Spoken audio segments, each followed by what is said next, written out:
ನಮಸ್ಕಾರ ಸ್ನೇಹಿತರೆ, welcome back to another video. ಸಮಸ್ತ ಕನ್ನಡ ಕುಲಕೋಟಿ ಬಂಧುಗಳಿಗೆ ನನ್ನ ಪ್ರಣಾಮಗಳು.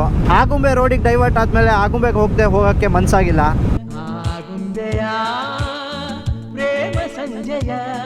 ಮಳೆ ನೋಡಿ ಗುರು, ಏನು ಕಾಣ್ತಾ ಇಲ್ಲಲ್ಲ ಗುರು. ಎಷ್ಟು ದಿವಸ ಆಯಿತು? 16-17 ವರ್ಷ. ಟೇಸ್ಟ್ ಮಾತ್ರ ಸಖತ್ ಚೆನ್ನಾಗಿದೆ. ನೋಡೋಣ ಹೇಗಿದೆ ಆಗುಂಬೆ ವೈಭವ ಇವತ್ತು ಅಂತ.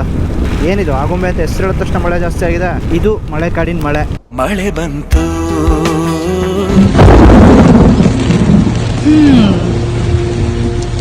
ಮಳೆ ಶುರುವಾಯ್ತು, ಮಾತು ಶುರುವಾಗ್ಲಿ. ಹಿಂಗೆ ಲೆಫ್ಟ್ ಹೋದ್ರೆ ನಿಮಗೆ ಕುಂದಾದ್ರಿ ಬೆಟ್ಟ ಸಿಗುತ್ತೆ. ಕುಂದಾದ್ರಿ ಬೆಟ್ಟ ಕೂಡ ಅಷ್ಟೇ ಒಂದು ಒಳ್ಳೆ ಸ್ಪಾಟು. ಇದಕ್ಕೂ ಅಷ್ಟೊಂದು ವ್ಯಾಲ್ಯೂ ಸಿಕ್ಕದೆ, ಸ್ವಲ್ಪ ಫೇಮಸ್ ಆಗಿಲ್ಲ. ಶಿವಮೊಗ್ಗದಲ್ಲಿ ಅದು ಕೂಡ ಒಂದು ಒಳ್ಳೆ ಪ್ಲೇಸು. ಆಗುಂಬೆ ಸೈಡ್ ಬಂದಾಗ ಮಸ್ಟ್ ವಿಸಿಟ್ ಪ್ಲೇಸ್ ಅದು. ನೇನು ಆಗುಂಬೆ ಹತ್ತತ್ರ ಇದ್ದೀವಿ. ಯಾವ ಲೆವೆಲಿಗೆ ಬರ್ತಾ ಇದೆ, ಮನಿಗಳು ಎಷ್ಟು ದಪ್ಪ ಇದೆ ನೋಡಿ ಗುರು. ಏನು ಕಾಣ್ತಾ ಇಲ್ಲಲ್ಲ ಗುರು, ಫುಲ್ ಮಿಸ್ಟು. ಓ ಮೈ ಗಾಡ್, ಯಾವುದೋ ವೈಟ್ ಸ್ಕ್ರೀನ್ ಹಾಕ್ದಂಗಿದೆ ಎದುರುಗಡೆ. ಇದರಲ್ಲೇನು ಬ್ಲಿಂಕರ್ಸ್ ಇಲ್ಲ, ಹೆಡ್ಲೈಟ್ ಒಂದೇ ಆಪ್ಷನ್. ಕಾಂಕ್ರೀಟ್ ಮನೆ ಅಂತ ಏನು ಹೇಳ್ತಾರೆ ಅದನ್ನು ಇಲ್ಲಿ ಕಟ್ಟೋದಿಲ್ಲ. ಈ ಹಂಚಿದ್ರೆ ಅದನ್ನು ರೀಪ್ಲೇಸ್ ಮಾಡಿಬಿಡ್ಬೋದು, ಆದರೆ RCC ಆದರೆ ರೀಪ್ಲೇಸ್ ಮಾಡೋದಕ್ಕಾಗೋದಿಲ್ಲ. ಮಳೆಯಲ್ಲಿ ನೆಂದಿ ಅದಕ್ಕೆ ಪಾಚಿ ಕಟ್ಕೊಂಡು ಅದರದ್ದು ಶೀತಲ ಆಗಿಬಿಡುತ್ತಲ್ಲ, ಸೊ ಆ ರೀಸನಿಗೋಸ್ಕರ. ಅದಕ್ಕೆ ಇಲ್ಲಿಂದ ಮನೆಗಳೆಲ್ಲದೂ ಹಂಚೆ ಇರುತ್ತೆ ಯೂಶಲಿ. ಇಮ್ಯಾಜಿನ್ ಮಾಡಿ, ಈ ಮಳೆಗೆ ಸಿಮೆಂಟೇ ತಡ್ಕೊಳ್ಳಲ್ಲ ಅಂದರೆ ಯಾವ ಲೆವೆಲಿಗೆ ಮಳೆ ಬರುತ್ತೆ ಅಂತ. ನಿಮಗೆ ಆಗುಂಬೆ ಅಂದ ತಕ್ಷಣ ನೆನಪಾಗೋದು ಆ ವ್ಯೂ ಪಾಯಿಂಟು. ಅದು ಬಿಟ್ಟು 3 ಒಳ್ಳೆ ಪ್ಲೇಸ್ಗಳಿದೆ. ಆ 3 ಒಳ್ಳೆ ಪ್ಲೇಸ್ಗಳನ್ನು ನನಗೆ ಇವತ್ತು ತೋರ್ಸೋಕ್ಕಾಗತ್ತೋ ಇಲ್ಲೋ ಶೋರ್ ಇಲ್ಲ. ಒಂದು ಒನಕೆ ಹಬ್ಬಿ, ಇನ್ನೊಂದು ಜೋಗಿಗುಂಡಿ, ಇನ್ನೊಂದು ಬರ್ಕಣ. 3ರಲ್ಲಿ ಯಾವ್ದು ತೋರ್ಸೋಕ್ಕಾಗತ್ತೆ ಅದನ್ನು ತೋರಿಸ್ತೀನಿ. ಇನ್ನು ಮಿಕ್ಕಿದ್ದನ್ನು ಸಪ್ರೇಟಾಗಿ ಇನ್ನೊಂದು ವೀಡಿಯೋದಲ್ಲಿ ತೋರಿಸ್ತೀನಿ. ನೀವು ಕಾಯ್ತಾ ಇರಬೇಕಾಗತ್ತೆ. ಸೊ ಅದಕ್ಕೋಸ್ಕರ ಸಬ್ಸ್ಕ್ರೈಬ್ ಮಾಡಿ, ಆ ಬೆಲ್ ಐಕಾನನ್ನು ಪ್ರೆಸ್ ಮಾಡಿಟ್ಟಿರಿ. It was at this moment that he knew he fucked up.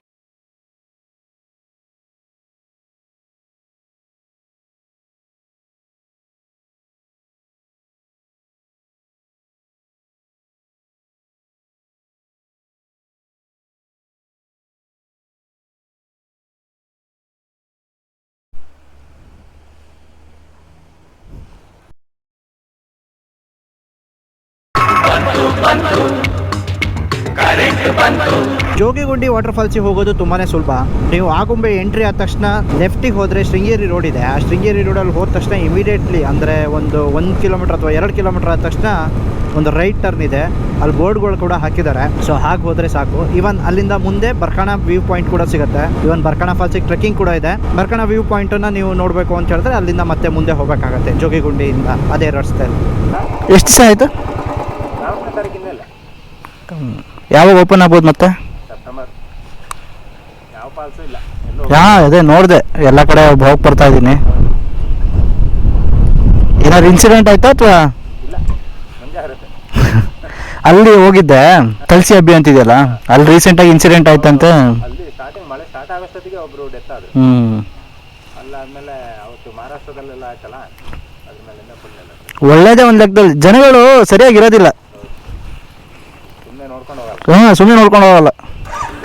ಸರಿ ಸರ್, ಥ್ಯಾಂಕ್ಸ್. ಓಕೆ, ಸೆಪ್ಟೆಂಬರ್ವರೆಗೂ ಯಾವುದೇ ಫಾಲ್ಸ್ ಓಪನ್ ಇರೋದಿಲ್ಲ. ನಾನು ಕೂಡ ಓದಿದ್ದೆ, ಬಟ್ ಸ್ಟಿಲ್ ಇನ್ನೇನಾದ್ರು ಲೋಕಲಲ್ಲಿ ಇವ್ರುಗಳು ಬಿಡ್ತಾ ಇರ್ತಾರೇನೋ ಅಂತ ಅಂದ್ಕೊಂಡಿದ್ದೆ. ಬಟ್ ಬಿಡ್ತಾ ಇಲ್ಲ, ಥರ ಬೇಜಾರು. ಬಟ್ ಈ ಜೋಗಿಗುಂಡಿ ಅನ್ನೋ ಸ್ಪಾಟನ್ನು ನೆನ್ಪಿಟ್ಕೊಳ್ಳಿ. ಆಗುಂಬೆ ಬಂದಾಗ ಈ ಒಂದು ಫಾಲ್ಸನ್ನು ನೋಡಿ. ತುಂಬಾ ಚೆನ್ನಾಗಿದೆ, ಚಿಕ್ಕ ಫಾಲ್ಸು, ಬಟ್ ನೋಡೋದಕ್ಕೆ ಕ್ಲಿಯರ್ ವಾಟರ್ ಇರುತ್ತಲ್ಲ, ಅದು ತುಂಬಾ ಚೆನ್ನಾಗಿ ಕಾಣುತ್ತೆ. ನೆನಪಲ್ಲಿ ಇಟ್ಕೊಂಡು ಈ ಕಡೆ ಬಂದಾಗ ನೋಡ್ಕೊಂಡು ಹೋಗಿ. ಸೊ ಆಗಸ್ಟ್ ಸೆಪ್ಟೆಂಬರ್ವರೆಗೂ ನೀವು ಯಾವುದೇ ಜಾಗಗಳನ್ನು ನೋಡೋದಕ್ಕಾಗೋದಿಲ್ಲ. ಒಂಥರ ರಿಸ್ಟ್ರಿಕ್ಷನ್ ಒಳ್ಳೆಯದೇ, ಜೀವಕ್ಕಿಂತ ಯಾವುದು ದೊಡ್ಡದಲ್ಲ. ಇನ್ನೊಂಥರ ಮುಂಜಾಗ್ರತೆಯಿಂದ ಕರೆಕ್ಟಾಗಿ ನೋಡ್ಕೊಂಡು ಹೋಗೋದು ಆಪ್ಷನ್ಗಳು ಇರುತ್ತೆ, ಅವುಗಳನ್ನು ಕೂಡ ಅಳವಡಿಸ್ಕೊಬೋದು. ಬಟ್ ಜೋಗಿಗುಂಡಿ ಆಗಿರಲಿ, ತಲ್ಚಿ ಹಬ್ಬಿಯ ಫಾಲ್ಸ್ ಆಗಿರಲಿ, ಅದು ಮೇನ್ ಸ್ಟ್ರೀಮಲ್ಲಿ ಇಲ್ಲದೆ ಇರೋಂಥ ಫಾಲ್ಸು, ಅಂದರೆ ಜನಗಳಿಗೆ ಗೊತ್ತಿಲ್ಲದೆ ಇರೋಂಥ ಫಾಲ್ಸು. ಹಾಗಾಗಿ ಜನಗಳು ಕೂಡ ಕಮ್ಮಿ ಇರ್ತಾರೆ. ಈಗ ಸ್ವಲ್ಪ ಇನ್ಸ್ಟಾಗ್ರಾಮ್ಸು, ರೀಲ್ಸು ಅವೆಲ್ಲ ಬಂದಿರೋದ್ರಿಂದ ಸ್ವಲ್ಪ ತುಂಬ್ಕೊಂಡಿರ್ಬೋದು. ನಾನು ಮುಂಚೆ ನಾವು ಹೋಗಿದ್ದ ಫೋಟೋಸ್ಗಳು ಸಿಕ್ಕಿದ್ರೆ ನಾನು ಹಾಕ್ತೀನಿ, ಚೆನ್ನಾಗಿರುತ್ತೆ, ತುಂಬಾ ಚೆನ್ನಾಗಿದೆ. ಜೋಗಿಗುಂಡಿ ಆಗಿರಲಿ, ತಲ್ಸಿ ಹಬ್ಬಿ ಆಗಿರಲಿ, ನೆನಪಲ್ಲಿ ಇಟ್ಕೊಳ್ಳಿ. ಶಿವಮೊಗ್ಗ ತೀರ್ಥಹಳ್ಳಿ ಅಂತ ಟ್ರಿಪ್ ಬಂದಾಗ ತಲ್ಚಿ ಹಬ್ಬಿ ಫಾಲ್ಸು, ಜೋಗಿಗುಂಡಿ, ಒನಕೆ ಹಬ್ಬಿ ಎಲ್ಲ ಫಾಲ್ಸ್ಗಳನ್ನು ನೆನಪಲ್ಲಿ ಇಟ್ಕೊಳ್ಳಿ. ಅಲಾಂಗ್ ವಿತ್ ಜೋಗ ಜಲಪಾತ. ಜೋಗದಷ್ಟು ದೊಡ್ಡ ಇಲ್ಲ, ನೋಡೋದಕ್ಕಂತೂ ತುಂಬಾನೇ ಸುಂದರವಾಗಿದೆ. ಶಿವಮೊಗ್ಗಕ್ಕೆ ಏನಾದ್ರೆ ನೀವು ಟ್ರಿಪ್ ಪ್ಲಾನ್ ಮಾಡಿದ್ರೆ ಜೋಗ ಜಲಪಾತ, ಸಿಗಂದೂರು, ಕೊಡ್ಚಾದ್ರಿ ಅಥವಾ ಆಗುಂಬೆ ಜೊತೆ ಈ ಒಂದಿಷ್ಟು ಪ್ಲೇಸ್ಗಳು ಅಂದ್ರೆ ಕುಂದಾದ್ರಿ, ಜೋಗಿಗುಂಡಿ, ಇಡ್ಲುಮನೆ ಫಾಲ್ಸ್, ತಳಸಿ ಅಬ್ಬಿ ಫಾಲ್ಸ್, ಅಚ್ಚಕನ್ನೆ ಫಾಲ್ಸ್, ಸೊ ಈ ಎಲ್ಲಾ ಜಾಗಗಳನ್ನು ಕೂಡ ಲಿಸ್ಟ್ ಮಾಡ್ಕೊಳ್ಳಿ. ನಾನು ಈ ವಿಡಿಯೋ ಡಿಸ್ಕ್ರಿಪ್ಷನ್ ಅಲ್ಲಿ ನನಗೆ ಗೊತ್ತಿರೋಷ್ಟು ತಿಳಿದಿರೋಷ್ಟು ಎಲ್ಲಾ ಜಾಗಗಳನ್ನು ಹಾಕಿರ್ತೀನಿ. ನೀವು ಎಲ್ಲಾ ಜಾಗಗಳನ್ನು ನೋಡ್ಕೊಂಡು ಹೋಗಿ. ಶಿವಮೊಗ್ಗ ಅಂದ್ರೆ ಬರೀ ಜೋಗ ಅಲ್ಲ, ಆಗುಂಬೆ ಅಲ್ಲ, ಕೊಡ್ಚಾದ್ರಿ ಅಲ್ಲ, ಇನ್ನು ಸಾಕಷ್ಟು ಅನ್ಎಕ್ಸ್ಪ್ಲೋರ್ಡ್ ಲೆಸ್ ಫೇಮಸ್ ಜಾಗಗಳಿದೆ. ಅವೆಲ್ಲನೂ ಮೇನ್ ಸ್ಟ್ರೀಮಿಂಗ್ ತರೋಣ. ಈ ವಿಡಿಯೋದ ಮೂಲಕ ನನ್ನ ಸಜೆಷನ್ ಏನು ಅಂತ ಹೇಳಿದ್ರೆ, ಸೆಪ್ಟೆಂಬರ್ ಮುಗಿಯೋವರೆಗೂ ಯಾವುದೇ ರೀತಿಯ ಫಾಲ್ಸ್ಗಾಗಲಿ ಅಥವಾ ವಾಟರ್ ಸ್ಟ್ರೀಮ್ಗಾಗಲಿ ಹೋಗೋದು ಬೇಡ ಅನ್ಸುತ್ತೆ. ಎಲ್ಲ ಕಡೆ ರಿಸ್ಟ್ರಿಕ್ಷನ್ ನಡೀತಾ ಇದೆ. ಸೊ ಅದ್ರ ನಂತರ ನೀವು ಟ್ರಾವೆಲ್ ಮಾಡಿದ್ರೆ ಒಳ್ಳೆಯದು. ಈ ಬಾರ್ಡ್ನ ದಾಟಿ ನೀನು ಬರ್ಕೂಡ್ದು, ನಾನು ಬರಲ್ಲ. ನೀವು ಯಾವೂರವರು? ಯಾವೂರವರು? ಬೆಳ್ತಂಗಡಿ. ಹೊಟ್ಟೆ ಹಸೀತಾ ಇದೆ. ಆಗುಂಬೆಯಿಂದ ಹೊರಟಿ ಮಂಡ್ಯದಲ್ಲಿ ಮೀನು ತಿನ್ನೋಣ ಅನಿಸ್ತು. ಸೊ ಮಂಡ್ಯದವರೆಗೂ ಹಾಗೆ ಉಪವಾಸ ಬಂದೆ. ಮಂಡ್ಯದಲ್ಲಿ ಮೀನು ತಿಂತಾ ಇದ್ದೀನಿ.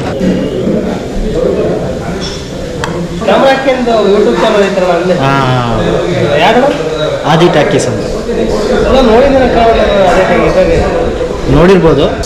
ಮೀನೆಲ್ಲ ಇಟ್ರೆ ನಮ್ದೆ ಹಿಡಿತೀನಿ ಒಳ ಇರೋ ಅಷ್ಟು ಹಿಡಿದು ಬಿಡ್ರಿ ಮಾಡೋಣ. Camera ready? Ready sir. Start camera. Running. Action. Mandagadde fish ಅಂತ ಶಿವಮೊಗ್ಗ ತೀರ್ಥಹಳ್ಳಿ ರೋಡಲ್ಲಿ ಇದೊಂದು ಫೇಮಸ್ ಹೋಟ್ಲು. ಇವತ್ತು ನಾನು ಇಲ್ಲಿ ಊಟ ಮಾಡೋಣ ಅಂತ ಬಂದಿದ್ದೀನಿ. ನೀವು ನೋಡಿದ್ರೆ ಒಂಥರ ಮನೆ ಇದ್ದಂಗೆ ಇದೆ. ಕಿಚನ್ಗೆ ಎಂಟ್ರಿ ಕೊಟ್ಟು ಹಾಗೆ ಭಟ್ರಲ್ಲಿ ಮಾತಾಡ್ಸ್ಕೊಂಬರೋಣ. ಇವರೇ ಇಲ್ಲಿಂದ ಭಟ್ರು. ಸರ್ ನಿಮ್ಮ ಹೆಸರು?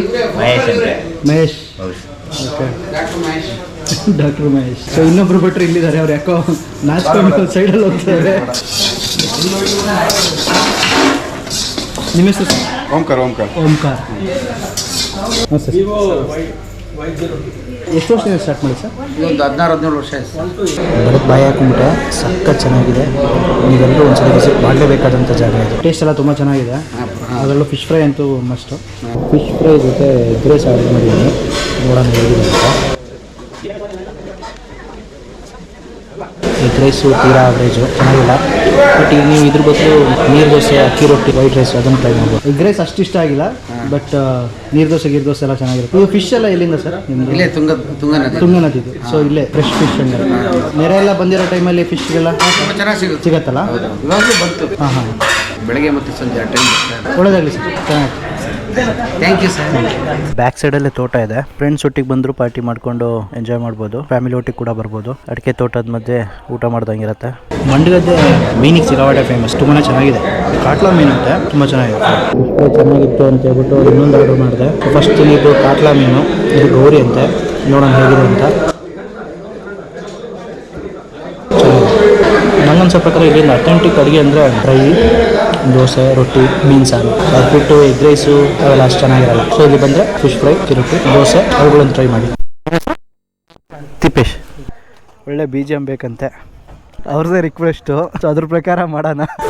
ಬಚ್ಚಿಡ್ಕೊತಾ ಇದ್ದಾರೆ.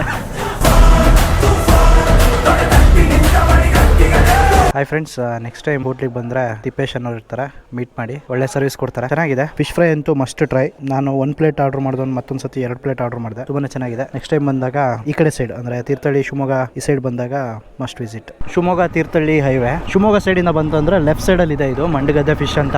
ಸೊ ಇಲ್ಲಿನ ಶಿವಮೊಗ್ಗ ಲೋಕಲಿಸ್ಗೆಲ್ಲ ಇದು ಗೊತ್ತು, ಸ್ವಲ್ಪ ಫೇಮಸ್ಸೇ. ಹೊರಡೆಯಿಂದ ಬಂದವರಿಗೆ ಗೊತ್ತಿರಲ್ಲ, ಅದಕ್ಕೋಸ್ಕರ ಈ ವಿಡಿಯೋ. ಟೇಸ್ಟ್ ಎಲ್ಲ ಚೆನ್ನಾಗೇ ಇರುತ್ತೆ. ಅದರಲ್ಲೂ ಫಿಶ್ ಅಂತೂ ಫ್ರೆಶ್ ಆಗಿ ಇಲ್ಲೇ ತಂದು ಮಾಡೋದ್ರಿಂದ ತುಂಬ ಚೆನ್ನಾಗಿರುತ್ತೆ. ಅದ್ರ ಜೊತೆಗೆ ಈ ಮಲೆನಾಡು ಅಥೆಂಟಿಕ್ ಅಡುಗೆ ಅಂತ ಏನಿದೆ, ಅಕ್ಕಿ ರೊಟ್ಟಿ ಆಗಿರ್ಬೋದು ಅಥವಾ ಫಿಶ್ ಕರಿ, ಇದೆಲ್ಲ ತುಂಬ ಚೆನ್ನಾಗಿದೆ. ನೀವು ಚೈನೀಸ್ ಐಟಮ್ ಎಲ್ಲ ಇಲ್ಲಿ ಬಂದು ಆರ್ಡ್ರ್ ಮಾಡಬಾರ್ದು. ಅದು ನನಗೆ ಇವತ್ತು ಅರ್ಥ ಆಯಿತು. ಭಾನುವಾರ ಮಾತ್ರ ಸಿಕ್ಕಾಪಟ್ಟೆ ರಶ್ ಇರುತ್ತೆ. ಮಿಕ್ಕಿದ ದಿವಸ ಎಲ್ಲ ಖಾಲಿ ಇರುತ್ತೆ, ಒಂದು ಲೈಟ್ ಕ್ರೌಡ್ ಇರುತ್ತೆ. ಬಟ್ ಯಾವುದೇ ಡಿಶನ್ನು ಆರ್ಡ್ರ್ ಮಾಡಿದ್ರು ಸ್ವಲ್ಪ ಕಾಯಬೇಕಾಗತ್ತೆ. ಅದನ್ನೊಂಚೂರು ನೋಡ್ಕೊಳ್ಳಿ. ಇಷ್ಟು ಹೇಳ್ತಾ ಈ ವಿಡಿಯೋನ ಇಲ್ಲಿ ಕೊನೆ ಮಾಡ್ತಾ ಇದ್ದೀನಿ. ಮುಂದಿನ ವಿಡಿಯೋ ಜೊತೆ ನಾನು ಮತ್ತೆ ಬರ್ತೀನಿ. ಅಲ್ಲಿಯವರೆಗೂ ಹ್ಯಾವ್ ಎ ಸೇಫ್ ರೈಡ್.